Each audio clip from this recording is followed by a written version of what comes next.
potential then future Jewish state actually much, much smaller. A thoughtful congregant wrote to me this week and lovingly corrected the way in which I somewhat downplayed, not so much an error of commission, but rather one of omission, the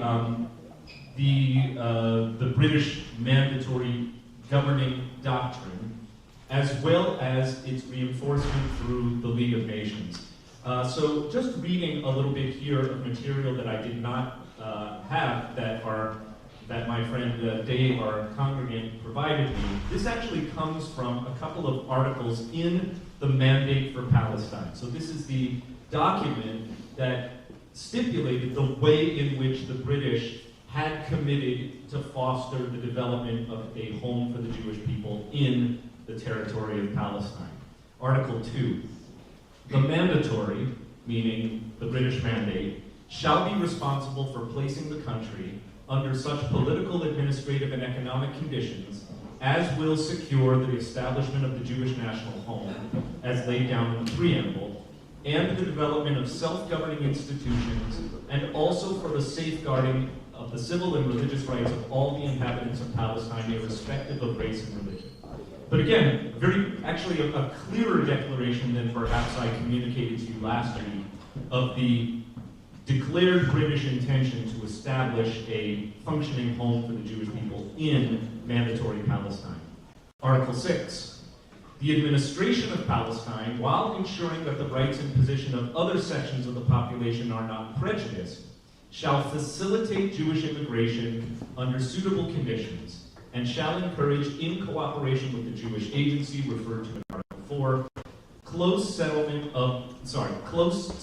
by Jews on the land, including state lands and wastelands not required for public purposes. So, in other words, the British, at this time, 1922, take a doctrinal stance actively encouraging Jewish immigration to the mandatory Palestine and pledge that they will secure all the necessary governing institution structures and encouragement to allow the Jewish people to develop a home there. We spent quite some time talking about Arab resistance to Jewish settlement, to the Yishuv, right? So when I use the word Yishuv, it just means the growing settlement of Jews, mostly by means of European immigration. But of course, now that a generation of Jewish settlement has been going on, we're also talking about just natural population growth. We also talked in our very first session about how mega financiers, especially Rothschild, were responsible for actually purchasing lands, particularly when it was still under Ottoman rule, to secure the establishment of dozens of Jewish villages and settlements in what is today the state of Israel. Arab resistance really begins in the 1920s, first with sporadic violence, and yes, usually with Jewish reprisal attacks. And really, if you want to talk about like the history of violent Arab resistance to Jewish settlement in Eretz Yisrael, which is just the biblical or the traditional Jewish term for the land of Israel, British mandatory Palestine, it's not so much Eretz Yisrael is not a term of defined borders. It's actually a term of borders that change depending on where you are, when you are in Jewish history. Nevertheless, when we talk about Eretz Yisrael, we're talking about the land that will, or out of which will be formed the state of Israel, and today the Palestinian territories.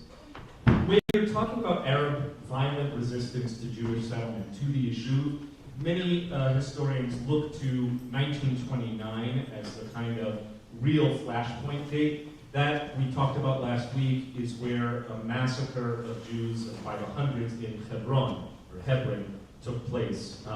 And remember, we talked about how the Arab leaders demanded of the rabbi that they hand over all the Ashkenazi Jews, but they would let the Jews not of European extraction or not of Eastern European extraction live. Meanwhile, the Zionists continue all the more to immigrate to Eretz Yisrael and make efforts to develop the land. And this, of course, is the natural applied outgrowth of labor Zionism that transformation of a doctrine that the real essence of Zionism was picking up implements of agriculture, draining swamps, planting fields, reducing the mortal threat of malaria. The number of lives, by the way, not just Jewish, but Jewish and Arab, that were saved by these efforts is inestimable. The rise of the kibbutz movement, which are socialist agricultural collectives, which become really the backbone of Jewish settlement in Eretz Yisrael. We talked about how escalating violence between Arabs and Jews in Arab communities and Jewish villages led the British to form a commission in 1936, led by a guy named Peel. It is known as the Peel Commission. It was a 3-year effort to study the Arab-Jewish conflict in the mandate, in mandatory Palestine, in the issue, and to make recommendations. The Peel Commission comes back and recommends favoring a partition of the land, with approximately 75% of the territory going to the Arabs, largely, but not exclusively, but largely drawing borders around where existing centers of population were already either established or growing, and about 25% of the territory going to the Jews. It was not smiled upon by the leaders of the Yishuv. They weren't happy with this arrangement, but the general consensus was better something than nothing. And you have to remember that 1936 to 1939, the situation in Europe is becoming very, very dire. This is already in the aftermath of the Nuremberg laws that effectively turned Jews into victims within the, non-citizens within the Reich. And of course, it would presage the war itself, with Germany's attack on Poland in 1939, and the rest of the story we know, of course, the Holocaust. So Jews accept this deal, the Arabs walk away. They say, absolutely not, we will not partition this land. Then the Holocaust happens. And this whole while, by the way, at the beginning of the war, the British are, of course, occupied, wrong term, preoccupied with the fact that the Germans are a direct existential threat to the United Kingdom. And of course, by 1940, London and Britain will be under Nazi siege from the Luftwaffe. The Brits compose a white paper, which is sort of like a public declaration of imperial policy. In this case, the white paper restricts Jewish immigration rather severely. And yet immigration continues, not only in compliance with the law, but especially in defiance of the British law, as the situation in Europe becomes much and much, much more dire. And we talked about the famous episode of the St. Louis carrying Jewish refugees from Europe, only to find no safe harbor in Cuba, turning back, depositing its refugees with the heroism of its captain in various different countries that would take them in, but hundreds not making it to a safe place, and then returning to Nazi-occupied Europe, where most of them perished in the camps. We talked about, as the situation becomes more dire, the Zionists in Eretz Yisrael, in the Yishuv, are willing to take more extreme action to defend themselves. And so we see the rise of Yishuv militias that are more willing to use more extreme measures, including violence, to achieve their objectives. Many of the folks who organized and were active in the militias were influenced deeply by Jabotinsky's revisionist Zionist doctrine, some of which we read from his two famous essays of 1923, called The Iron Wall and Beyond the Iron Wall. And then, of course, the extermination of 1 out of every 3 of the Jews left in Europe. And yet, even then, the Brits continue to turn away Jewish refugees even after the war. The most famous story is the story of the Exodus 1947, the vessel carrying 4,500 and more Jewish refugees that was blocked when they came into dock near Haifa.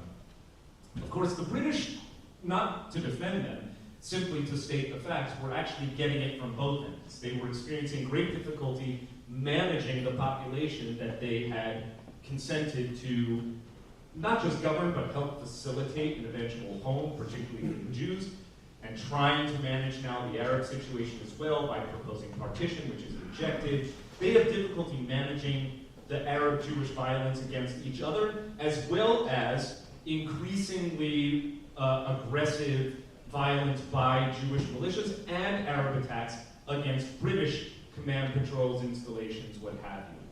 So, the most famous examples of Jews who embrace these aggressive tactics, if you're not supportive of it, you would call it terrorism. If you are supportive of it, you might call it militantism. But the Irgun, or the organization, is noteworthy among them. You've probably heard this. And we talked about the Lehi, disparagingly sometimes called the Stern Gang, led by Abraham Stern, who was a revolutionary writer turned activist who really believed that the Jews must accomplish their Zionist aims by any means necessary. And now we arrive at the War of Independence. And again, we're going to try and summarize this as quickly as possible.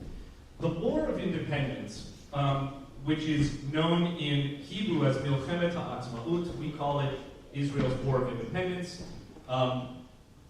The neutral term is sometimes referred to as the 1948 Palestine War, because again, the territory, the war begins before the Declaration of Independence of the State of Israel. The precipitating episode is what is known on the Jewish calendar, or the Israeli calendar, as Kaftet B'November, which means the 29th of November. Does anyone know what happened on the 29th of November, 1947?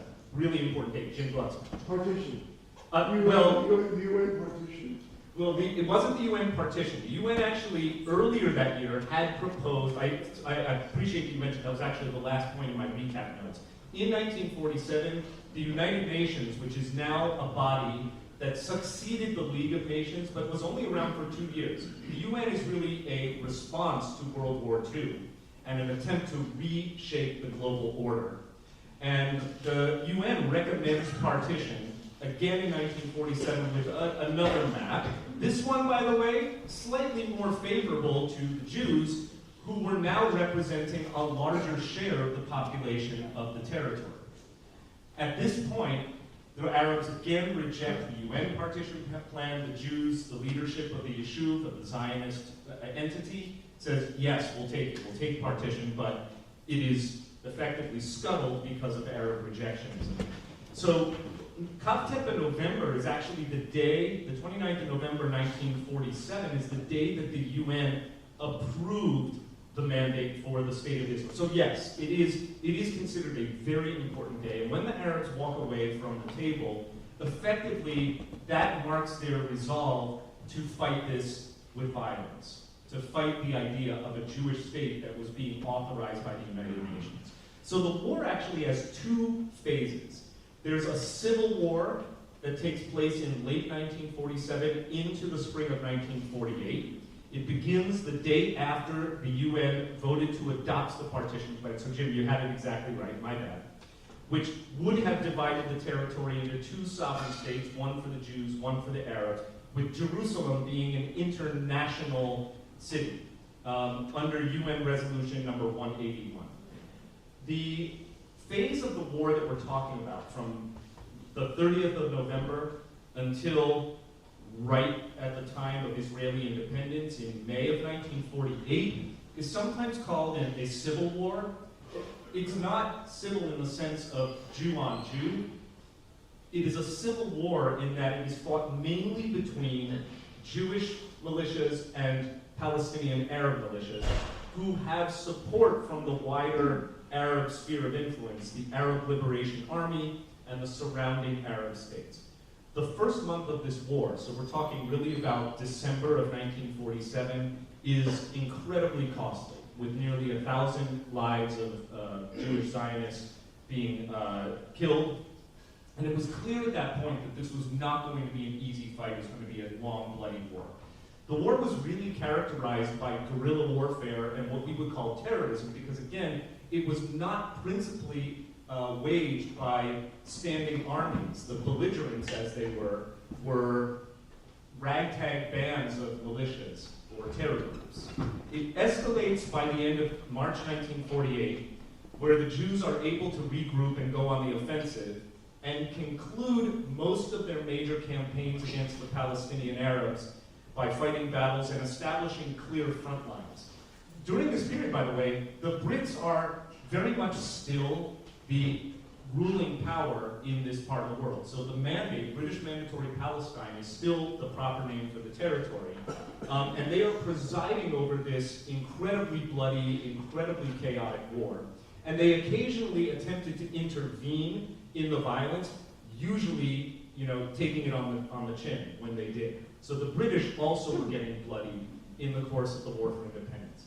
It's also, I think, really important to understand that the War of Independence is or maybe the major starting point for divergent Arab narratives and Israeli narratives. Arabs in particular will seize on opportunities to portray Jewish militia attacks as, quote, massacres of their civilians, even when lacking evidentiary claims. One such episode takes place in late March and early April of 1948, just weeks before Israel decides to declare its independence. So here's what happened. The Arab forces had actually successfully cut off Jerusalem from all outside Jewish settlements. This is March 22nd, 1948. The Haganah, which is the name of the Israeli overarching military operation, the defense forces, that will become the IDF pretty much as soon as Israel declares its independence. The Haganah effectively becomes the Israel Defense Forces. The Haganah was regrouping and trying to assemble its forces, preparing for a major invasion to set back Arab progress, which again had cut off Jerusalem, so Jerusalem was now isolated and vulnerable. With the more radical militias under the Haganah, meaning the Irgun and the Lehi, they decided, and again, one of the problems is this was not conducted by organized military strategy alone. You have a lot of independent military action that's happening on both sides, including the Jewish side. So the Irgun and the Lehi decide they're going to help the siege of Jerusalem by taking a town called Deir Yassin, which is an Arab village just west of Jerusalem, from which Arab forces were shooting down onto the main road in Jerusalem. So these more radical Jewish militias decide if they can take this town of Deir Yassin, this Arab town, it will provide relief and allow the Haganah to go back into Jerusalem and retake the city. On April 9th, so we're now 2.5, almost 3 weeks into this part of the war, the Haganah orders the Arab village of Deir Yassin to surrender. At the same time, fighters from the Irgun and the Lehi had infiltrated the village, and as they did, hoping and thinking they were going to have very little resistance, they found themselves very quickly outmatched by very strong Arab resistance in Deir Yassin. What happened next is very much a matter of dispute and controversy. But what is probably best understood is that the Jewish fighters from these more radical militias found themselves pinned down inside of Deir Yassin, panicked, and may have thrown grenades into homes in order to cause as much destruction as they can, and also probably to try and save their own skins. As a result, a lot of civilian lives were lost in Deir Yassin. How many? The Irgun itself actually reported about 100 civilian deaths. A figure that, by the way, is later independently verified to be accurate. But the early accounts, mostly promulgated by the Arab populace, accuse the Jews of massacring as many as 250 villagers and raping them as well. And so what happened was, and again, it has been substantiated that some of the early reports were falsified reports. Nevertheless, you can kind of see echoes of even what's happening today, that wars are fought not just with guns and bombs and soldiers and tanks and planes. Wars are also fought with words and images, and they are fought for minds and hearts and not just casualties recorded in numbers of bodies. And I think that's something just to observe that, this is war, by the way. And this is modern warfare. The British are really in over their heads at this point. And although they had been gradually planning to do this, they finally terminate the mandate at midnight on the 14th of May, 1948. And on that day, the last British troops and personnel depart the city of Haifa, and the Jewish leadership in British Mandatory Palestine, under Ben Gurion, in a 40-minute ceremony at what is today Independence Hall in Tel Aviv. How many have visited? In the right, it was actually an art museum that had been the home of Mayor Dizengoff, Mayor Dizengoff was the mayor of Tel Aviv and a legendary figure in early Zionist history. Dizengoff Street is named for him.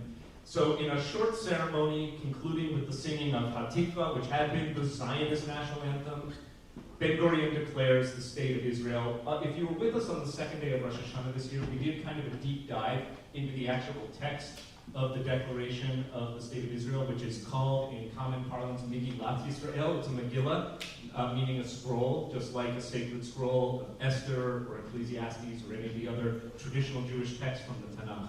It is, I think, one of the most beautiful, meaningful, and important documents in all of Jewish history. We just don't have time to do it today because we're going to keep our focus on the conflict. So now, Israel, and Ben Gurion knew the risks here. He knew that this could create an opportunity, which it does immediately, for a massive escalation of the hostilities, and that the Palestinian Arabs, who had been fighting against the Jews in a guerrilla war since the 30th of November, would now have allies throughout the Arab world to actually escalate the hostilities, which is exactly what happened. But Ben Gurion and the leadership said, basically it's now or never. We must do this now. We must declare the state, come what may. And that's exactly what happened. So this is where we mark the second phase of the war, which is probably known as the 1948 Arab-Israeli War. It's all part of the Israel War for Independence, but the first part is an internecine conflict between Palestinian Arabs, principally with a little bit of support from the outside, and the Jews, and the British, who were, again, the governing power at the time, and part of the efforts is to shake off the yoke of the Brits at the same time that the Jews are fighting the Arabs.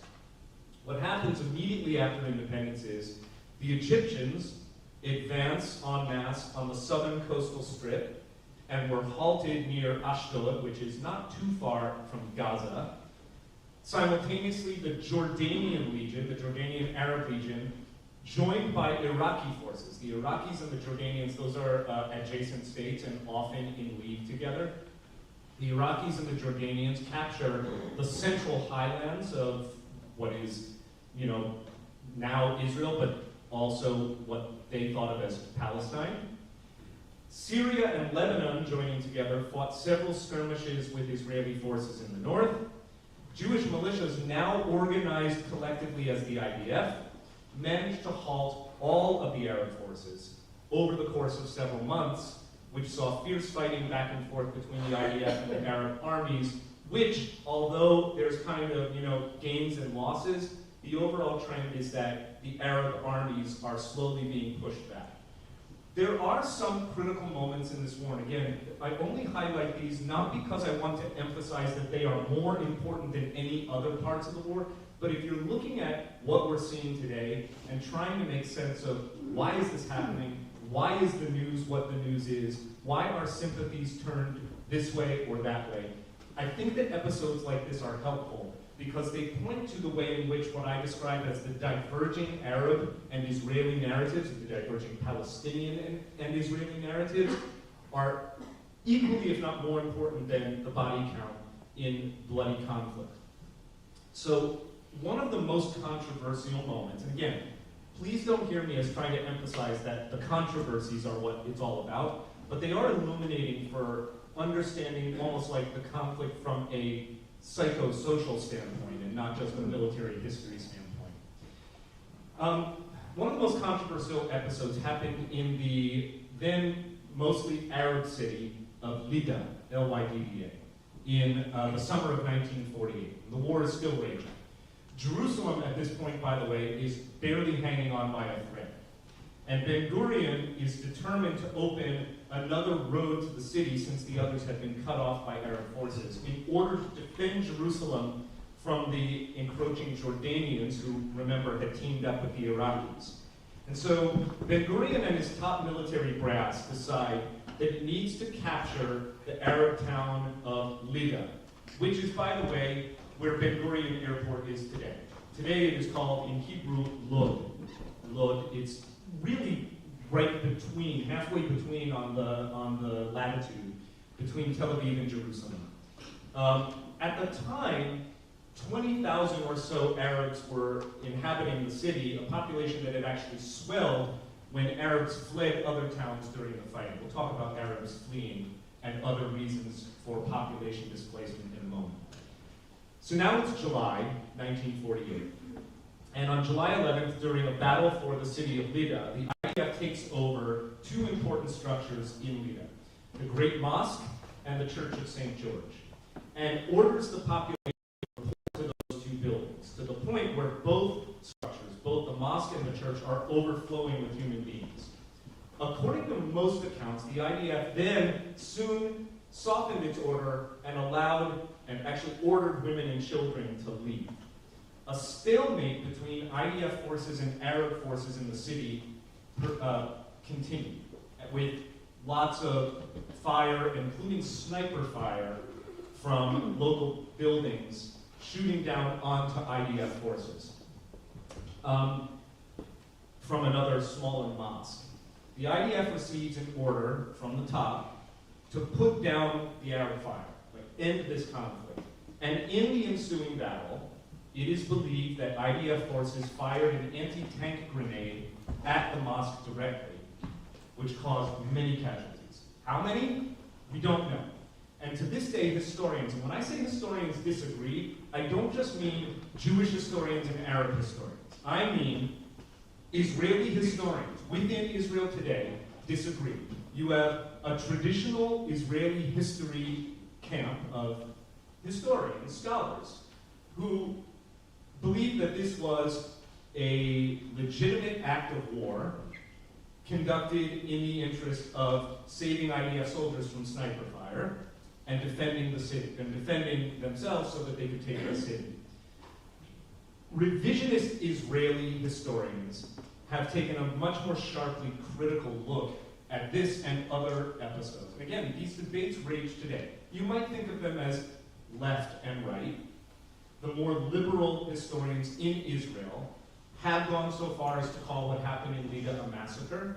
There are other Jewish historians in Israel who strenuously reject that categorization. Danny Gordis, in the book that I've recommended everyone reads, Israel: A Concise History of the Nation Reborn, takes, I think, a very fair and balanced view, and he basically says, look, historians don't really know, but they disagree. Ari Shabit, Ari Shabit, in My Promised Land, The Triumph and Tragedy of Israel, which I think came out in 2012 or 2013, takes a very critical view of what happened in Lida. And it's one of the reasons that some people, particularly on the right of center or the right in Israel, really panned the book, and other people on the left love the book, because they think that it took an honest look at what happened in war. You know, again, I don't have the answers, I wasn't there. I am merely saying that if you want to understand that Al-Shifa Hospital is not the first time we've had to ask really hard questions about what's really going on here. How many of these are legitimate military targets? How many of these are civilians? That's, of course, we're not talking about human shields. What is known is that the IDF told people to go into these buildings before they fired on the mosque. So to this day, we don't know, but from the standpoint of divergent narratives, these differences widen the gap between how Israelis understand their origin and how Palestinians understand their origin as a nation. The Jordanian and Iraqi armies nevertheless managed to gain control over most of the central highlands of Palestine. So this effort is really not successful. And they capture all of East Jerusalem, including the old city of Jerusalem. So most of you probably are aware of this, that following the War of Independence, Jerusalem remains a divided city. And the territory that we call the West Bank today, that is, Palestinian territory, disputed territory, we have all sorts of other words for talking about it, it's actually by the end of the war under Jordanian control. Egyptians' zone of occupation, Egyptians encroached into Israel as far as to include the Gaza Strip and a small pocket surrounded by Israeli forces at a place called Al-Fallujah. In October and December, so we're already now almost a year into the war of 1948, Israeli forces cross into Lebanon and push also on the northern front, they push into Egypt's Sinai. They encircle the Egyptian forces near Gaza City, and the last military activity goes all the way until March of 1949, when Israeli forces, again, now strengthened and being able to regroup, capture the Negev Desert, which is the southern part of Israel, and reach as far south as the Red Sea. In 1949, Israel signs separate armistice treaties with Egypt, so that's 24th of February 49, with Lebanon on the 23rd of March, with what is then called Transjordan, later Jordan, on the 3rd of April, and with Syria not until the 20th of July. And during this period, what's happening to the Palestinian Arabs? This is, again, another one of the most disputed, controversial, and it's really a war of words, even more than we're talking about a war of bodies. What we know is that by the end of the war, about 700,000 Palestinian Arabs who had lived in British Mandatory Palestine, some had lived in this territory for generations or even centuries before. By the way, some Jews were living in this territory for centuries before, though not nearly as many as Arabs had been living there. About 700,000 Palestinian Arabs are now displaced, and many of their urban areas were destroyed, uninhabitable, in very, very bad shape. These Palestinian Arabs do end up, in a sense, stateless, because they are living now variously, either in Palestinian territories that are captured by Egypt and Jordan, or some of them flee to surrounding Arab states, Lebanon, Syria, and many of them, including their descendants, including to the present day, identify themselves as stateless refugees, with many of them still living in refugee camps. If you want to jump to 2023, it is reasonable to ask, how come there are still refugees living in refugee camps in 2023 when the displacement of these Arabs, and when I say displacement, that's not a fair term either, because it includes several reasons why Palestinian Arabs were displaced. Some fled when the IDF came. Some were ordered to evacuate by the IDF. Many were actually ordered to leave by their own Arab leaders, both locally and for larger Arab bodies. They said, get out. Some Arab leaders promised, we'll be back, like Arnold Schwarzenegger. Said, don't worry, you can evacuate now, but we will resist these Zionists and we will prevail, and you'll go back to your homes in what is today the state of Israel. This is in large measure, this is entirely why Palestinians and their leadership have continued to demand a so-called right of return for Palestinians to return, not to return to places like the West Bank or Gaza, where the vast majority of the Palestinians in Eretz Yisrael now live, but rather to return to their homes in places like Western Jerusalem and all of the towns that are sovereign Israel, which is a term of negotiation in every single peace talk that has come up and that Israel has not entertained in any serious way.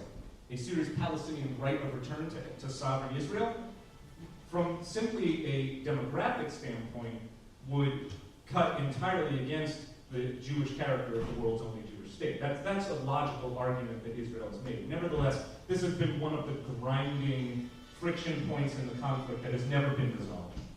So you have Palestinians, again, about 700,000, who now are displaced. They either left of their own free will, they left in fear, they were evacuated out by the IDF, or they were told to leave by their own leaders. And nobody knows the exact numbers. People still are arguing over this to this very day. Also, not irrelevant, in the years following the war, about 800,000 Jews are expelled from Arab lands and emigrate to Israel. So, Syria, Lebanon, Iraq, Algeria, Egypt, all expel their Jews variously over the next 10 to 15 years. Some leave in violent pogroms, have already left, by the way, like the Farhud, which is a very deadly pogrom, killing hundreds and hundreds of Jews in Baghdad in 1941. So, you know, this is part of the conflict, right? You have Jews who emigrated to Israel. Israel, under the law of return, which is one of the core doctrines of the Jewish state, which is that anyone who has even one Jewish grandparent is eligible for repatriating Israel or for becoming a citizen of Israel under the law of return. Why one grandparent? Because it was the same metric used by Hitler to determine who could be consigned to death for being Jewish. So in other words, the Jewish state takes the most expansive position in terms of who is a Jew, almost as a way of acknowledging and overturning the Nazi doctrine of we will murder anyone who is a Jew, even if they don't think of themselves as a Jew, because they have one Jewish grandparent. It's really interesting. The law of return to this day still applies the same standard, but was one of the flashpoint arguments last year in Israel in the democracy protest movement. That the extreme right elements of the Netanyahu governing coalition, some of them wanted to reconsider the law of return to make it more restrictive, so that you have to have a more identifiably Jewish origin than just one grandparent. Okay. Questions up till here? Just up till this period. We're only in 1949. Yes?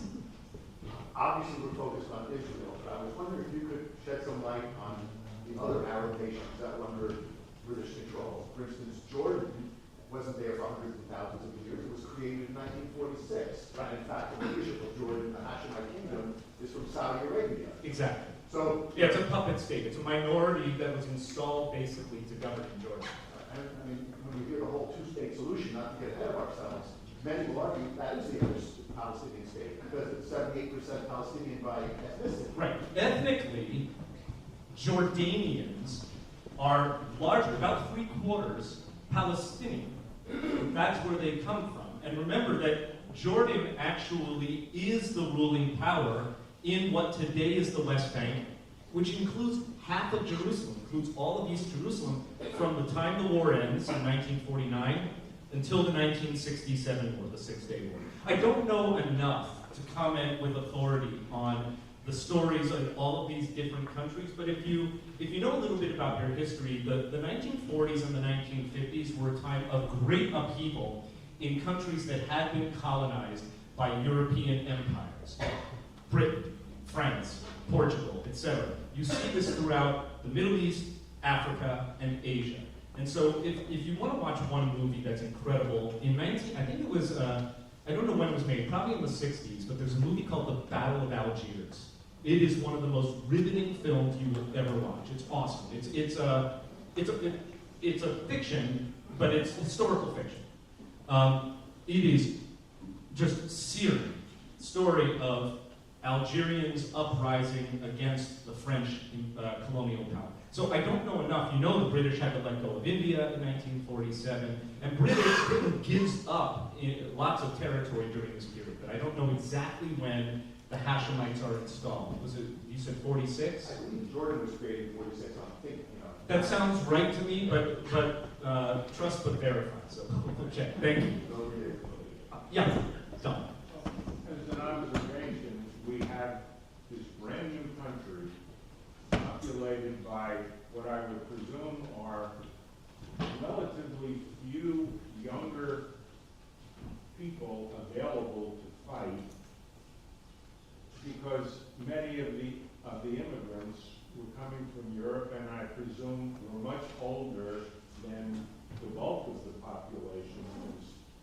I don't know that for sure. Well, I don't know. Because don't forget, Jews had been living in this territory and emigrating in by tens. So there, before the war, there were hundreds of thousands of Jews living in the state. Ben Gurion and the top leadership of the Yishuv, in part, felt that they could declare independence in May of 1948 because at that point, the Jewish population of the Mandate was about 600,000.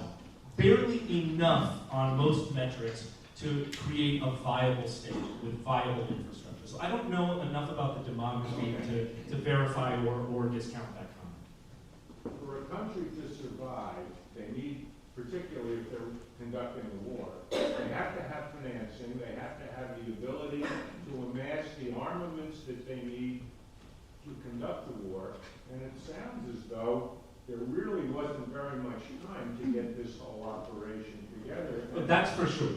That's for sure. Like, again, there's a kind of a slapdash quality to a lot of this. And,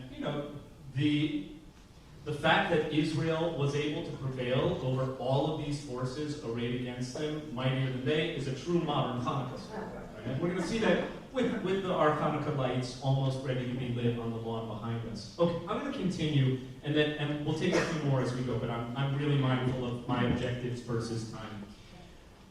Following the war, in the next section of my notes is called Israel Establishes Itself as a True Military Power. Having said that, contrary to what you might think, that, okay, Israel has definitively won the Arab-Israeli War, or the War of Independence, this two-phase conflict that lasted, 18 months, I think, 18 or 19 months. That would have ceased hostilities. Quite the opposite. That is not true at all. Following the war, regular incessant attacks were carried out against Israel, mostly by Palestinian Arabs living under Jordanian or Egyptian authority. All right, so I'm going to now start transitioning into calling these people the Palestinians.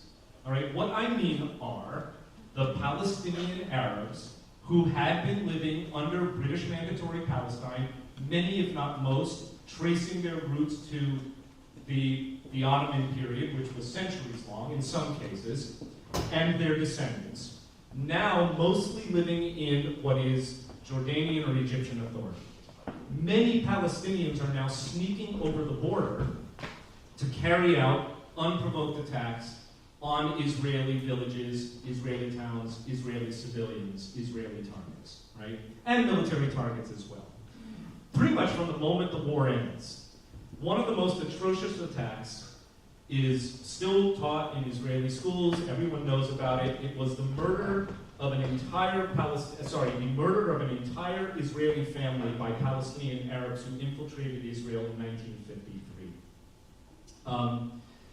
The IDF, meanwhile, realizes that in order to make sure that Israel cannot be vanquished, it must become a leading fighting force at the top level in the world, right? It just has to make itself into the military envy of the region.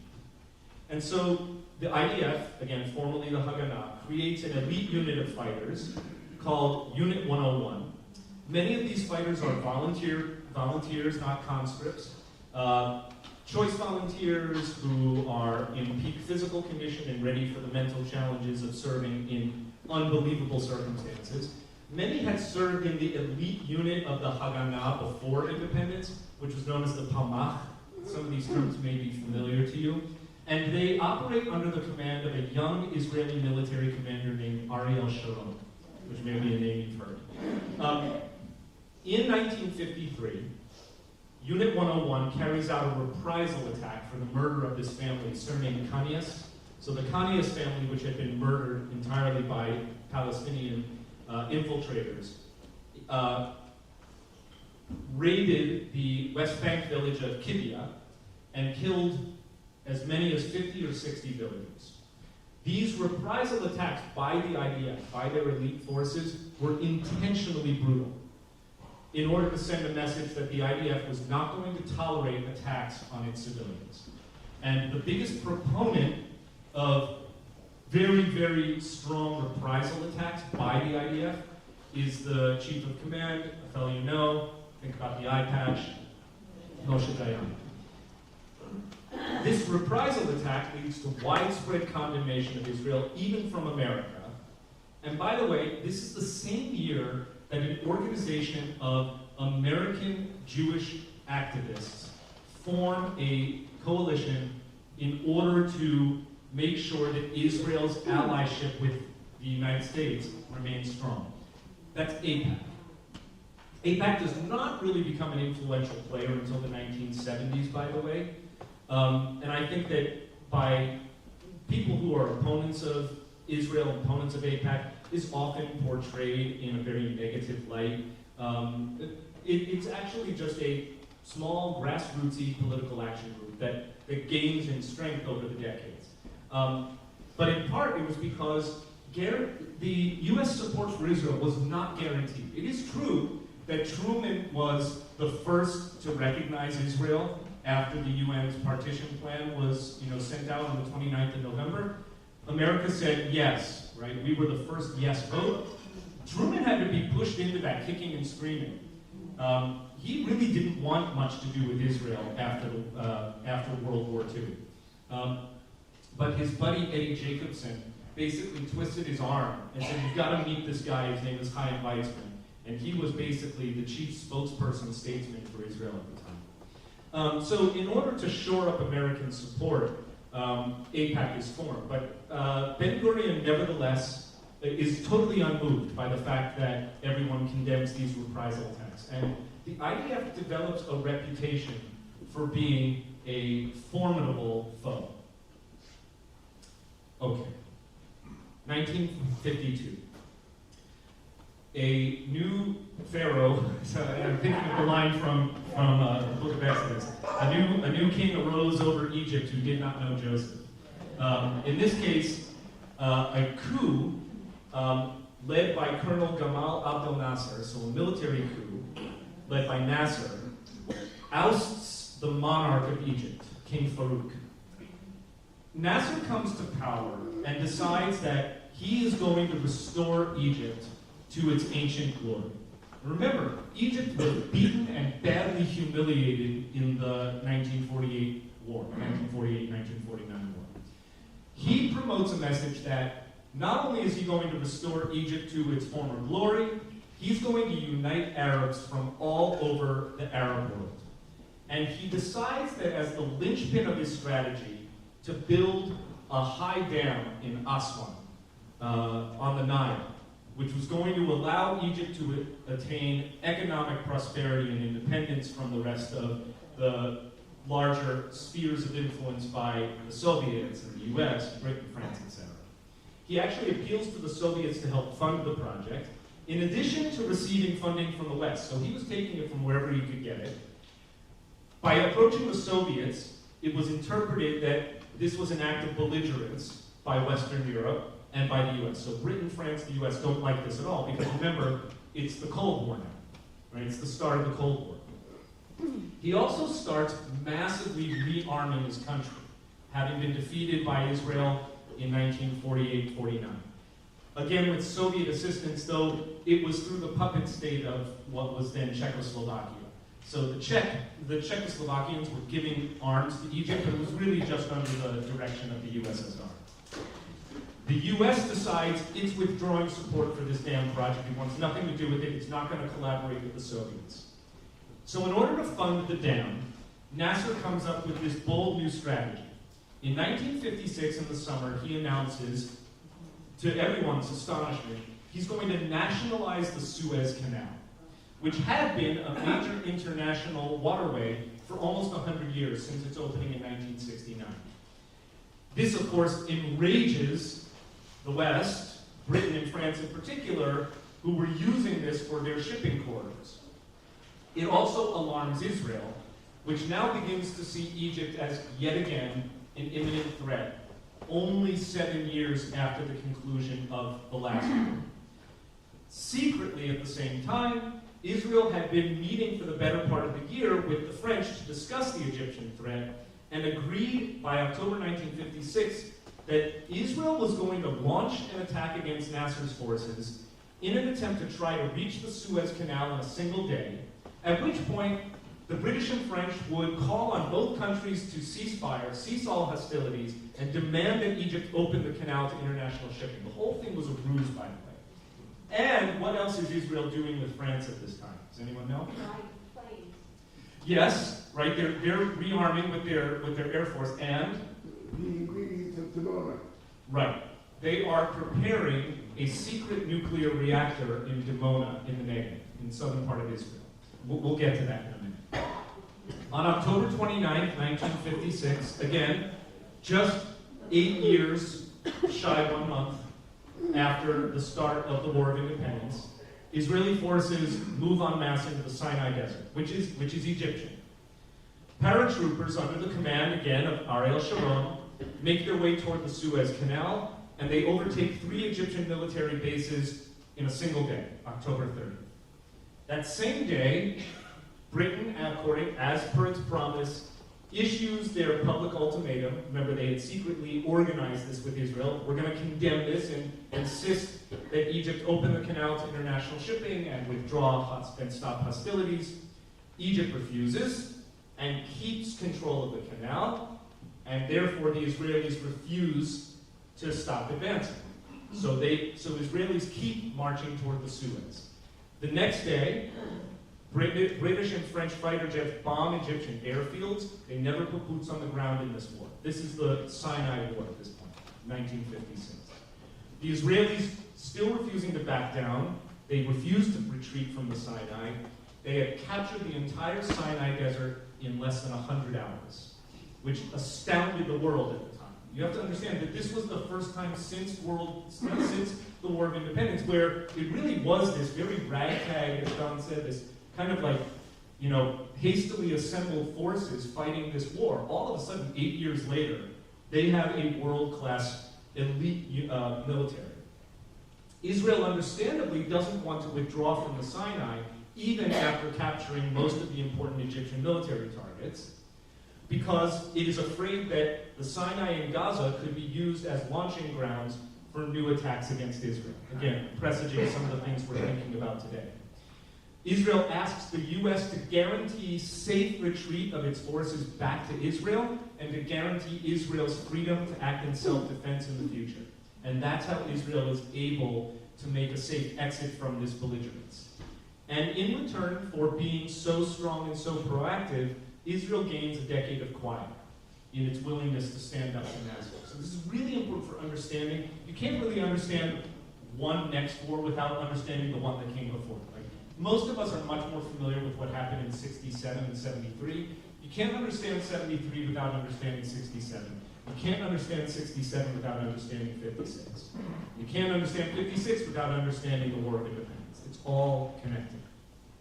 So this Sinai campaign, it lasted only 9 days, from October 29th to November 7th. But it marked Israel as a major player, militarily speaking, on the world stage. By the way, it marked it as a major political force whose actions were consequential not just for the Middle East, but for the US, for Britain, for France, and for the Soviet Union. So often what's happening in Israel is actually about something much larger that's happening, including today, by the way. I've met with Israeli top military brass who say, if you're thinking about what's happening in the Middle East as a conflict between Israelis and Palestinians, you have it all wrong.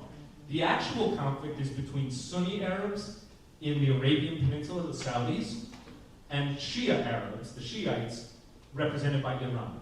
And that is the massive geopolitical conflict. And what's happening in Israel is often just a proxy, the same way what's happening in Lebanon is a proxy for Iran, Syria is a proxy for Iran, what's happening in Yemen is a proxy for what's happening between Iran and Saudi Arabia. And Israel, largely because of where it is and what it is trapped in between and is often propagandized as the cause of the conflict, when in fact, it's not incidental to the conflict. I think that overstates the case, or understates the case as it may be.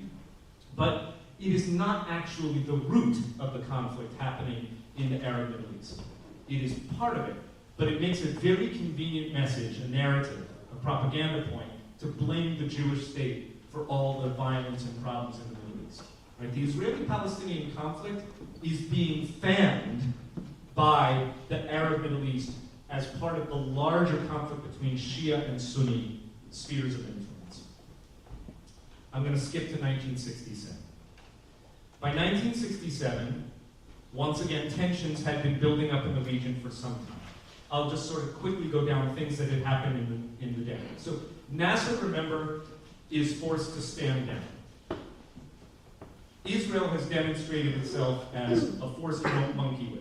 And in the meantime, between 1956 and 1966, it is secretly collaborating with the French to develop nuclear power and nuclear arms. How many? We don't know. Maybe 80 to 400 nuclear weapons in Israel's arsenal today. It is still a kind of open secret that Israel is a nuclear power, which, of course, Ben-Gurion aggressively pursues. Ben-Gurion is a fascinating figure with an extraordinary sense of timing, but he does lean toward autocratic tendencies. And he muscled his way through things that created fallout. If you want to, again, I don't want to do too much on the domestic stuff, which is what I really think is just fascinating. Okay. So, in the decade between the Sinai War and the 67 War, you have all sorts of stuff popping up on Israel's borders. In the north, Syria decides that it's going to divert water away from Israel's national water carrier by as much as like a third of the water supply.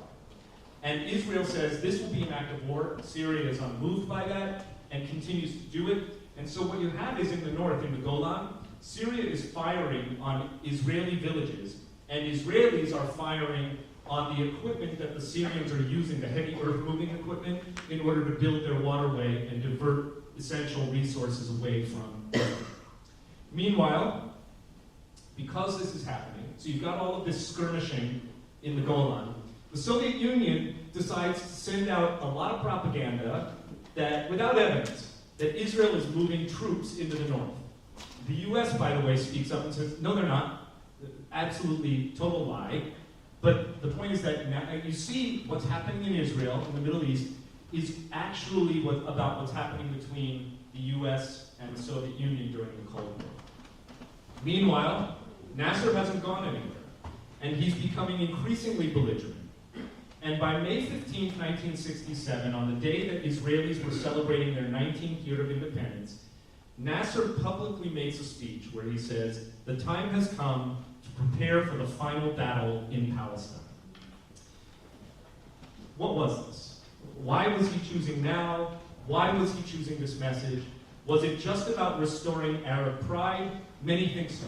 Remember, Nasser, in addition to wanting to restore Egyptian glory, had long campaigned and long shored up his own power by saying, I am not just the ruler of Egypt, I am the ruler of the entire Arab world. That is sort of how Nasser, he really viewed himself as a modern day incarnation of the Pharaoh, of the great pharaohs of Egypt. We have kind of like a squeamish reaction whenever somebody describes someone as a pharaoh. If you're Egyptian, it's good to be the pharaoh. Okay. So, Israel smartly decides, you know what, we don't know if he's bluffing or if this is just like saber rattling, chest thumping. We're going to take him at his word. When the president of Egypt, the ruler of Egypt, says, we're preparing for the final battle in Palestine, that got the attention of Israel. Not long after, Egyptian forces were streaming into the Sinai, and Nasser instructs the UN to remove UN troops from the region, which the secretary of the UN, a guy named Yutant, did without even blinking.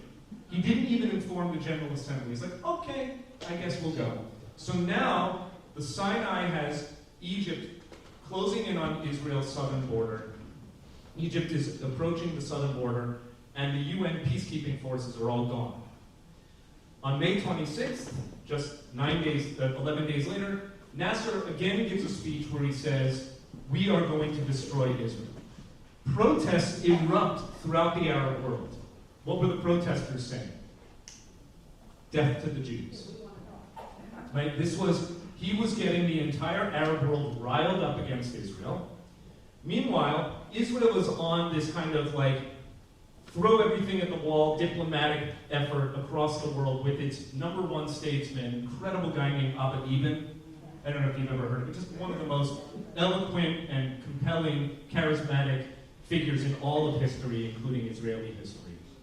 So Israel is going to try and do like this diplomatic juggernaut against an Egyptian onslaught. It's also, by the way, this is really interesting, pursuing private secret diplomacy with Jordan. For 19 years, Israel and Jordan, remember, had been a belligerent twice. It had fought against Israel in the War of Independence. It also fought against Israel in the Sinai campaign. But for most of the last 19 years, the Jordanians and the Israelis have kind of had like a cold stalemate. And King Hussein of Jordan, although meeting with the Israelis, basically says, I can't really help you here.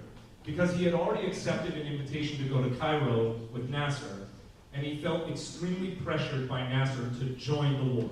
Remember, Nasser, pan-Arabism, it's like, we're going to get the whole Arab world to put an end to this Israeli Zionist encroaching entity in Palestine. Syria also teams up with the Jordanians. So now you've got an axis of Syria, Jordan, and mostly Egypt. And of course the Iraqis decide to join in. So they start sending troops to Egypt again, the same way they did in 1948. Israel is now facing a war on three fronts. Right? Late May 1967, got Syria in the north, Iraq helping the Jordanians who are to the west, to the east rather, and Egypt to the south, with Iraq supporting. All right, we know what happens next, right? So what did Israel do? They attacked the Egyptian Air Force on the ground. Exactly. 5th of June, so just another 9 days later, just as the UN expeditionary forces are leaving the Sinai, Israel launches a series of preemptive airstrikes against all Egyptian airfields, basically wiping out all of Egypt's military assets and giving Israel complete air supremacy in the next 5 days. Simultaneously, Israel launches a ground offensive against Egypt in the Sinai and into Gaza, which is controlled by Egypt at the time. After some initial resistance, Nasser orders the Sinai to be evacuated. By the 6th day of the conflict, Israel has occupied the entire Sinai Peninsula. Jordan, which, as you know, had decided to enter into a mutual defense pact with Egypt only days before the war broke out, did not take an all-out offensive role against Israel. They launched attacks against Israel to slow its advance. On the 5th day, Syria joins the war in the north by shelling Israeli positions in the Golan. There's a ceasefire declared on the 8th of June, and with Egypt. By the 9th of June, there's a ceasefire with Syria. It was signed with Israel on the 11th of June. In the course of 6 days, more than 20,000 Arabs had died. Israel suffered fewer than 1,000 fatalities. Alongside the combatants who died, 20 Israeli civilians were killed in Arab forces when they were the wider Arab world airstrikes on Jerusalem. 15 UN peacekeepers were killed by Israeli strikes in the Sinai, and 34 United States personnel were killed in the U.S. Liberty, in which the IDF accidentally struck a U.S. Navy technical research ship. By the end of the war, I think most of you know this, Israel had captured the Golan Heights in the north, the West Bank in the east, and Gaza, and the Sinai in the south. Nasser resigns in shame. He's actually later reinstated, which is fascinating, following a series of protests across Egypt. In the aftermath of the conflict, Egypt actually closes the Suez Canal as an act of belligerent protest, which precipitates the energy crisis in the 1970s. How many of you remember that? I don't know. I was getting bored. Okay. Right. All right. We're doing pretty well here. So that's what happens in the 6-day war. Again, I'm interested in war, but I'm also interested in national psychology. And I think what happens in Israel following the Six-Day War is one of the most important things to understand about Israeli collective psychology and identity. So Gordis uses this word that Israelis themselves use, which is the conceptia, or the self-conception. How Israelis came to view themselves after this war. You can imagine that after the stunning victory in the Sinai in the 50s, and now the Six-Day War, even more stunning, that Israel was seized not just with national pride, but with a fervor that bordered on the messianic, particularly among the more nationalistically extreme and religiously extreme elements of its population, the Jewish population, of course. Like, this could only be a miracle, this could only be the coming of the Messiah, that we, you know, the little David had defeated Goliath, the Maccabees have defeated Antiochus, and when it's layered with Jewish history, which is never really about history, Jewish history is about collective memory, right? And how many times have you had a Passover Seder where you're reading the Haggadah, it says we must see ourselves as if we went out of Egypt, because we're not here to tell a history story. We're here to tell our story, narrative, right? I was an English major. I love history, but I'm more interested in narrative and the way in which narrative shapes identity. And the narrative is the history. So when people say to me, you know, there is no such thing as the Palestinian people, I might say, well, are you talking about history or are you talking about story? The story that Palestinians have been telling themselves for at least the last 60 years is that they are a people, that they are a nation without a state. You can say that the history doesn't back that up. Does it matter? You cannot, I mean, really, I'm leaving that as an open question. And today, this debate rages, and it tears apart the Jewish people, by the way. But as a person who really, my main, my bailiwick is storytelling. It's how I see myself, it's how I view the conflict. It's the stories we tell. And by the way, I think that's a really relevant lens through which to understand what's happening today. Not just what's happening in Gaza, it's the stories that are being told about what's happening in Gaza. Some of those stories are poisoning minds and hearts. We'll get to most of that next week. Hallelujah, God willing. The war that nobody remembers is called the War of Attrition. Basically, with Nasser still in power, Nasser was resigned but then reinstated. Egypt actually engages in serious skirmishes around the Suez with Israel following the 67 war. You would think that they were so badly beaten, we're just like, we're going to lay down our arms and not mess with the Israelis. That's not actually what happens. There are limited artillery duels and small-scale incursions into Sinai for the better part of 3 years. And in 1969, the Egyptian army says, you know what, I think we can conduct some larger-scale operations. So on March 8th, Nasser proclaims an official launch of what he called the War of Attrition. In other words, if we can't defeat them in a large-scale invasion, we'll grind them down. We'll grind them down with our forces. So there's shelling along the Suez Canal, there's aerial warfare and commando raids, all with the intent of getting the Israelis out of Sinai. Hostilities actually continue until August of 1970 when there's a ceasefire. Now we have to kind of detour. And I didn't know if we'd make it to the Yom Kippur War today, and I suspect we won't, but that's okay. I put like a little red line in my notes saying, Yom Kippur War, next week, yeah. Okay, but that's fine. It's 1 o'clock. We'll do Yom Kippur War to the present day. 50 years, exactly. So we got a 50-year time. That's a very ambitious timeline. So next week we have to cover Yom Kippur War, Lebanon in 82, Intifadas, the assassination of Yitzhak Rabin, and the, okay, well, I don't want to spoil all this. Good stuff next week. Come back, okay. Spoilers, right. I love spoilers. You gotta have a reason to come back. Okay. The year is 1929. In Hebron, Arabs have carried out a devastating attack on the Jews of the city. The Hebron massacre, what we think of as a massacre, right? The same year, a man is born in Cairo to a father who comes from Gaza City and a mother who comes from Jerusalem. They are Arabs who trace their ancestry, their family comes from Palestine, under the Ottomans, and then under the British. So now it's, 11 years after the end of World War I. This man's name is Yasser Arafat. In the War of Independence, or what he would have thought of as the Palestinian-Israeli War, Arafat, then 19 years old, fought alongside a group called the Muslim Brotherhood, which is an extremist Islamist organization dedicated to waging war against the infidel. By the way, the current military dictatorship in Egypt, led by al-Sisi, is very strongly opposed to the Muslim Brotherhood. The Muslim Brotherhood continues to exist today. It was born out of an attempt to unite Arab peoples under the banner of a fairly strict interpretation of Islam and to use violence to defend that principle. And according to al-Sisi, Hamas is nothing other than the Muslim Brotherhood operating in Gaza.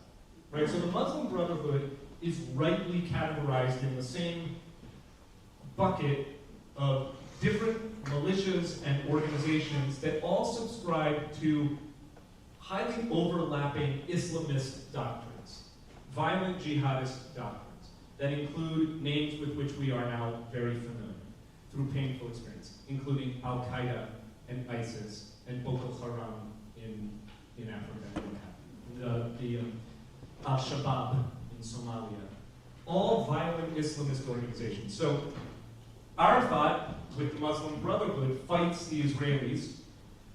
It fights the Zionists in 1948, 1949. After the Sinai War in 1956, all of these Muslim militants are expelled from Israel. And this is interesting. It's one of the things that Israel did after the war. Is like, we've had it with Arab extremism, and they get rid of the Fedayeen, who were the Muslim militants in Israel. At that point, Arafat moves to Kuwait, where he lives in a community of exiled Palestinian refugees and founds an organization called Fatah, which is the Palestinian National Liberation Movement. This is in the late 50s. Later, a decade later, in the late 60s, in 1967, Fatah will be absorbed into what is called the PLO, the Palestine Liberation Organization. The PLO was founded in 1964 at a summit of the Arab League, which is a kind of conglomerate, a constellation of various representatives from the various Arab nations of the Middle East. At this organization, at this meeting in Cairo in '64, the Arab League initiates the creation of an organization whose intention is, we need an organization to represent the interests of the Palestinian people. Right? It's 1964. So it's 15 years after the end of the War of Independence. A Palestinian National Council is convened in Jerusalem that same year, and after concluding this meeting, they found the organization called the PLO, the Palestine Liberation Organization, on the 2nd of June, 1964. It says we have two goals. One, Arab unity, and two, the, quote, liberation of Palestine. And I'm going to read from the charter of the PLO. Zionism is a colonialist movement in its inception, aggressive and expansionist in its goals, racist and segregationist in its configurations, and fascist in its means and aims.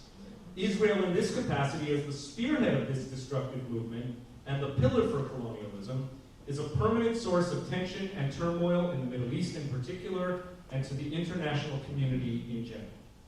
So the PLO is founded on the principle of Zionism is colonialism, Zionism is a destructive and fascist force, and it is bad for the Middle East and it's bad for the world.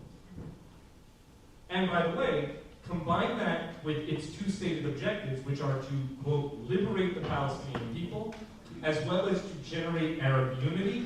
That's exactly what they do. So again, whether you think of it as history or story, I believe that it is fair to talk about the origin of the Palestinian people as a nation without a state, or as a people, forget about nation, which is more controversial, to 1964. That's when they are officially organized under a body with stated aims, right? A movement. Well, you can imagine, 3 years later, 1967 is a humiliating defeat for the PLO, right? Because it shows that now the Jews are in control of the West Bank, the Golan, Gaza, and the Sinai.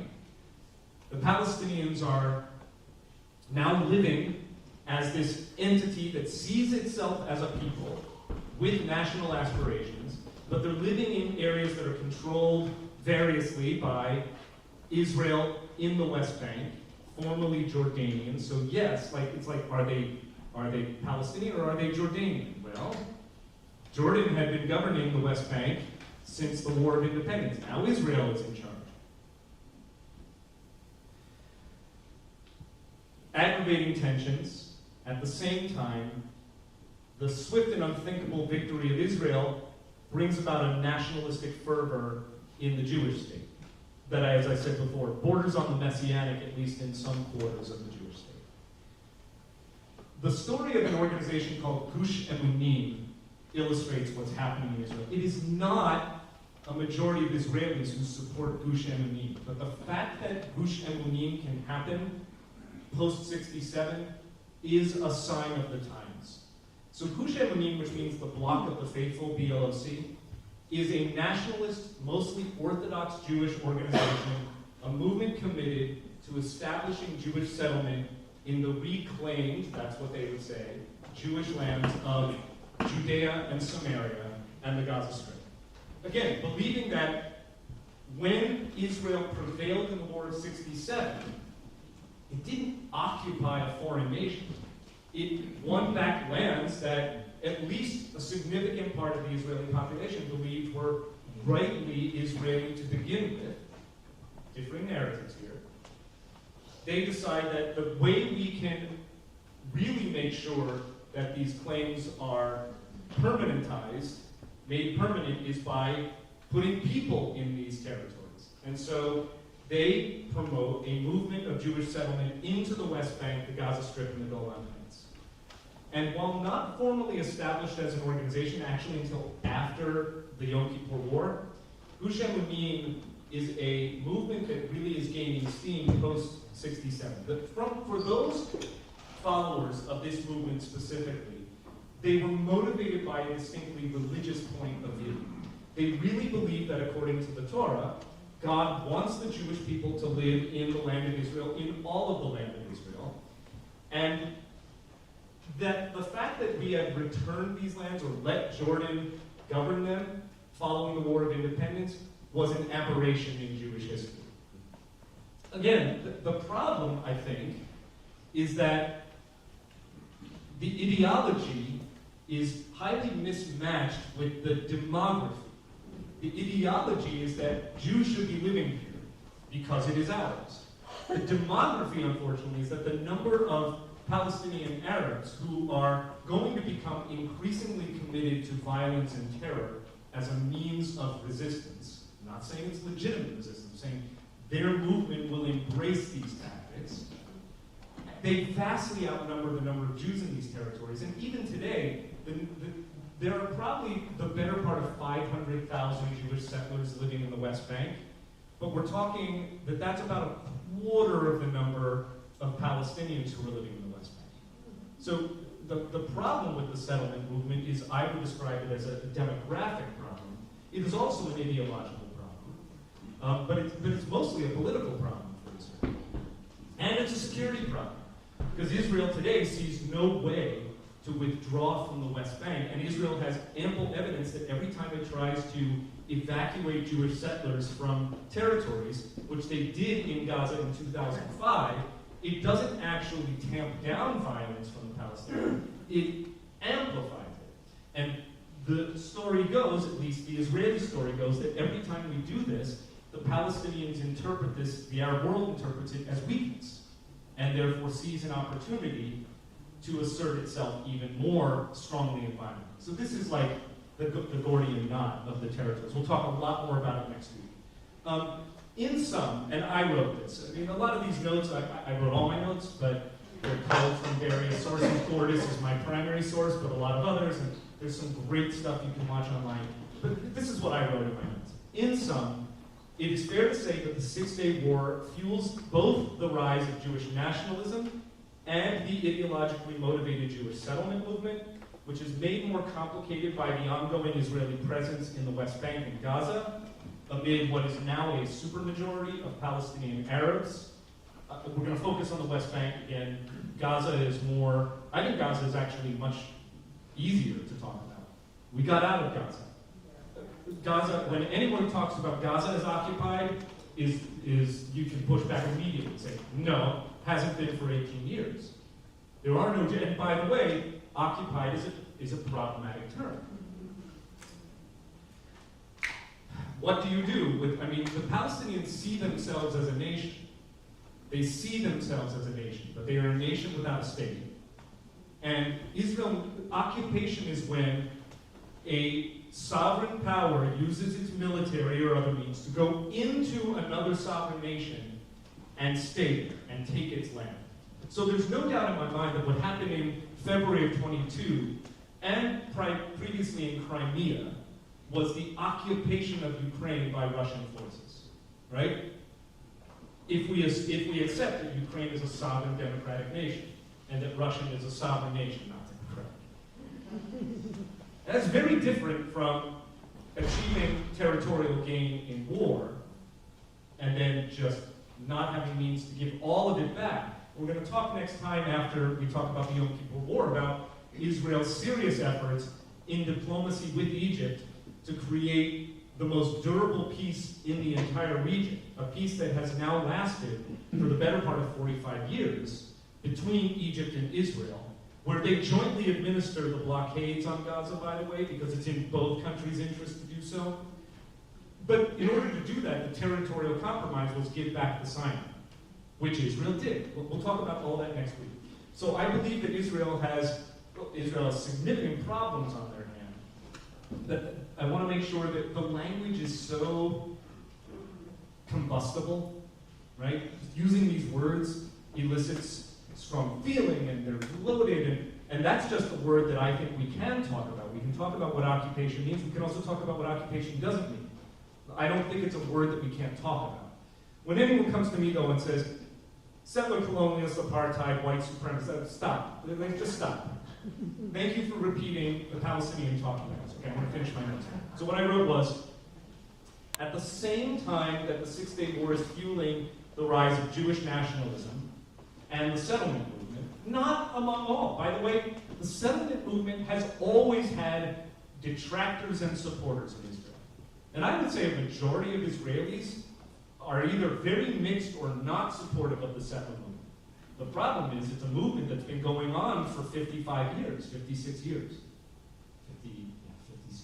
So that's problematic. Garden variety Israelis are like not united in support of the settlement movement, nor are they united in what to do about it. Okay. At the same time, you see the rise of an ideologically motivated Palestinian nationalism, which soon begins to embrace terrorism, among other tactics, in its stated desire to eradicate the Jewish state. The PLO's objectives, and this is really important, it was true in 1964, it is true in 2023. The PLO's objectives are not about resistance to occupation, even though they use that word, because it's a great propaganda talking point. Their argument is about resisting the right of Israel to exist at all. Hence, from the river to the sea. In August of 1970, Arafat says this publicly. The Palestinian Revolution's basic concern is the uprooting of the Zionist entity from our land and liberty. Now, how is Arafat going to achieve this? Well, here are some examples. Starting in the late 60s, early 70s, Palestinian nationalism takes the form of numerous hijackings and the 1970 sabotage of a Swiss airplane that killed 47 passengers, 17 of whom are Israelis. And of course, the most infamous episode is in the summer of 1972 in Munich. Go watch the movie. I mean, great, Spielberg, about the murder of 11 Israeli athletes. And not just murder, like torture and castration. Horrific. You want to see what happened on October 7th? You want to understand what happened on October 7th? Munich. Pardon? The name of the movie is Munich. This, by the way, is not just an Israeli problem. Palestinian terrorism is such a problem that in September of 1971, King Hussein of Jordan cracks down on the Palestinians in a infamous month-long crackdown known as Black September. The result of which is 2,000 PLO fighters are killed and thousands of Palestinian non-combatants are killed. It makes what's happening in Gaza look like a walk in the park. What Hussein did to the Palestinians, which is amazing, his own people, right? And this is another one of those things that if you really want to get me on edge, talk about why is the world not in an uproar about that, or why is the world not in an uproar about the fact that Assad in Syria, in the worst, bloodiest war of recent memory, just absolutely used every kind of weapon, including chemical weapons, weapons of mass destruction, against his own people. Muslims on Muslims, Arabs against Arabs. Muslim is a religion, Muslim is a religious identification, Arab is a geo-ethnic identification. Who's an Arab? Basically a person whose first language is Arabic, but not necessarily. Okay, finishing up. So the Black September crackdown forces PLO leadership to flee. They're expelled from Jordan, and they go to southern Lebanon. And wherever the Palestinians go, chaos ensues, because the unrest in Lebanon will absolutely tear it apart. And it will lead to where we are next week. So that's what I wanted to talk about today. I wanted to get to the rise of Palestinian nationalism. So next week we have to do Yom Kippur, Lebanon, and the peace process, which is really interesting. Like the first efforts at trying to achieve a resolution not through war but through peace begin in the late 70s and have continued to the present day. And again, just so you understand, I don't view Israeli history as like one horrible thing after another. I actually think that the story of Israel is a story of incredible triumph of a displaced people to return home. But we're talking about the conflict in this class. Questions, thoughts, comments? Yeah, Ken. Was there ever any serious effort to unify the Arab nations against the Jews? Yeah, that was Nasser's whole thing. Did it happen? No. Oh, thank you. You actually, I skipped over one really important note, and I know that I'm going to get an email about it. This is really interesting. 1967, right? So the PLO is now 3 years old. And the Six-Day War has just happened. So what did the Arab world say after the Six-Day War? The Six-Day War was humiliating. Who said the word no? 3 no's. 3 no's, right? Thank you. Steve Salagati. Shortly after the war ended, later in June, apparently, this is really interesting, though it's never been independently corroborated, Israel did vote to return the Sinai to Egypt like immediately, and return the Golan Heights to Syria immediately in exchange for a permanent peace settlement. But the decision was not made public, and it was never diplomatically conveyed to any Arab state. The Arab League, which was the attempt to unite the Arab countries of the Middle East, but then, when I say Middle East, that includes countries in what we think of as Africa, it convened in Khartoum, which is the capital of Sudan, long before the Sudanese horrific genocide and civil war beginning in the early 2000s. At the 1967 summit, 8 Arab nations rejected any peaceful settlement with Israel. These nations are Egypt, Syria, Jordan, Lebanon, Iraq, Algeria, Kuwait, and Sudan. And it formulates a policy called the 3 no's. N-O. No peace, no recognition of Israel, no negotiation with Israel. And that, in part, is what prompted Nasser, recently reinstated after the humiliating defeat of the Six-Day War, to say, okay, war of attrition. we'll just keep shelling. We'll make it clear we do not accept the presence of Israel anywhere in the Sinai close to the Suez. But so, yeah, the united Arab position until the Abraham Accords of 2018, right, under the Trump administration, but also very much directly negotiated with Israel and a handful of Gulf states, decided for the first time since the Khartoum, the Arab League Summit in 1967, to say, maybe we want to do business with Israel. Maybe there's something in it for us. Maybe we can extract a promise from Israel not to annex the West Bank formally, and therefore present ourselves as good for the Palestinians. And by the way, maybe we can get some of those nice Israeli arms that they're so good at. And maybe we can do some economic cooperation with this nation since they're a major player in the world economy, right? So a few Arab states broke with the long-standing consensus of no peace, no recognition, no negotiation.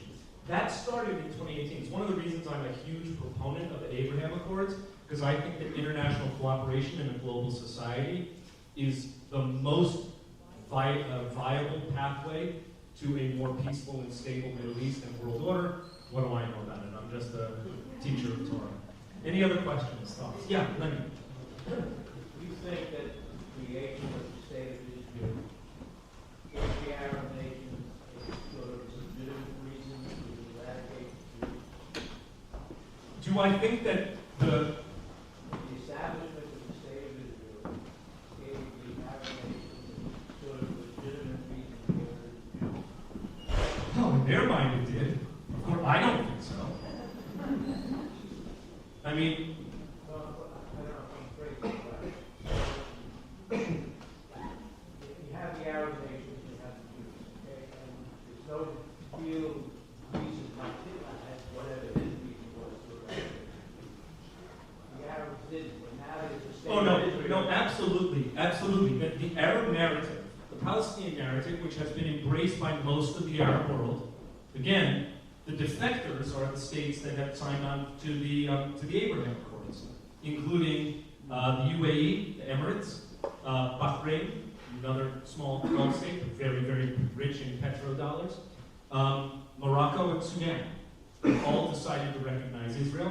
And just before October 7th, all of the headlines in Israel this past summer, I know this because I was in Israel in June and July, all of the conversation was about the Saudis and about the talks that had been taking place between Israel and the Saudis. There's more than just speculation. It is widely accepted that one of the strategic aims of October 7th was Hamas was going to use October 7th to scuttle, to disrupt the growing closeness between Israel and the Saudis. But yeah, you know, at the end of the day, the Palestinians commemorate Israel's independence, May of 1948, as Nakba, right? They call it the catastrophe, which is what it means. So, yes, in their narrative, the establishment of the state of Israel is the wound.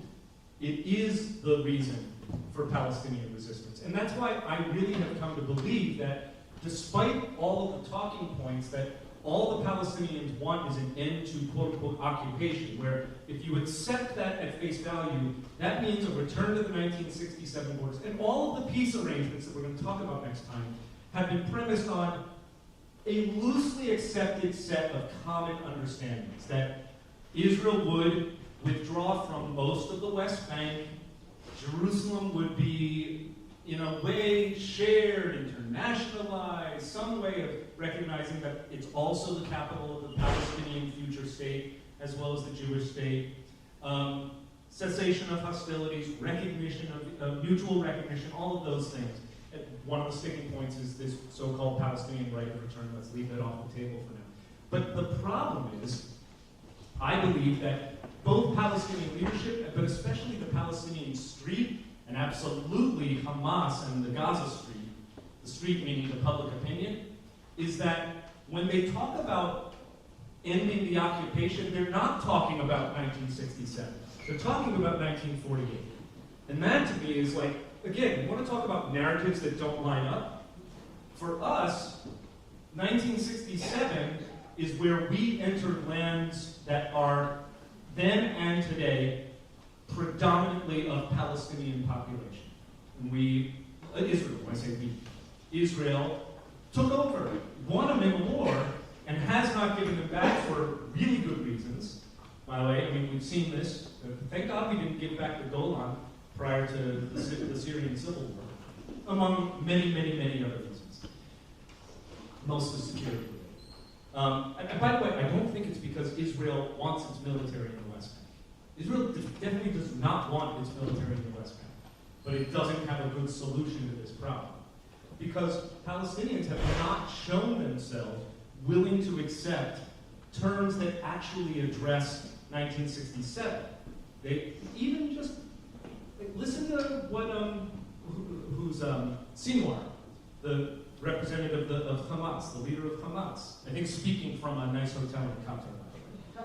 He's basically every single Hamas talking point since October 7th has been about the extirpation of the Zionist entity from Palestine. And they're not talking about the West Bank and Gaza. They're talking about Haifa, they're talking about Jerusalem, they're talking about Tel Aviv, they're talking about Modi'in, they're talking about Kiryat Shmona in the north, they're talking about the Negev and Beersheba, they're talking about Israel. They're talking about Israel. So that is why I'm not so hopeful that this conflict's getting resolved this year. Yeah, Lauren. So we've established that Arab nations sort of see Israel as a blemish of Arab rule in the Middle East and North Africa, or not the League nations, The Arab League. Yeah, the Arab League. And now, when you were going over their talking points of anti-Zionist behavior, those sentiments are being echoed today through the media, Right. all over, left, right. Right.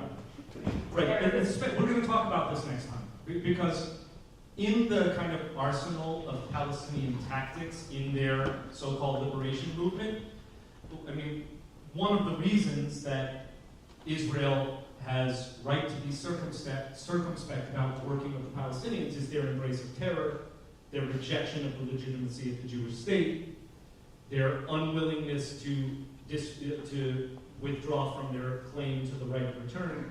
But the other big one is that even when they haven't been engaged in violence or when they've been blocked, for instance, by the very effective security barrier that was really built mostly in 2004, 2005 after the Second Intifada, we'll get to all this next week. They embraced a tactic of they leaned hard into a tactic of generating sympathy for their cause through boycott, divestment, sanctions, and propaganda. So the Palestinians have actually been very adept, I think, and very concerted in waging a war for hearts and minds, and a war that is waged in talking points, soundbite, social media, and, by the way, investing heavily in academia in the West. Right? There's a lot to be said that I don't have the time or expertise to say today. There's a lot that has been revealed only in recent weeks about the amount of, follow the money, right? About the amount of pro-Palestinian or Palestinian or Qatari money in higher academia in America. It's very disturbing, right? So if you can't create legitimacy through terror and violence, try creating it through with social media as your tool. It's very dangerous. And this is one in which I think that, Israel's gotten a bit licked on this front. I feel, or at least to say, I feel that as a supporter of Israel, I often feel on the defensive when I see what's on social media, which is why I'm advising most young people simply to withdraw from social media. I know there's a cost to that too. There's a cost to that too. Some say, no, Blake, it's just the opposite. You got to teach your kids to push back. I'm not sure. I'm not sure that anything that happens on social media can actually make a difference for the good. I guess my question was, how do you think the demonization of Zionism globally may or may not affect specifically the Jewish viewpoint of Zionism? And Badly. It affects it a lot and badly. And by the way, perpetuates the narrative, the general narrative that's been accepted since 1975, which we haven't gotten in 1975 yet. We ended today in 1972. We ended in Munich, if you just were following the chronology of my class. The UN in 1975 says Zionism is racism. One of the easiest talking points to remember. The only problem with it is it's false.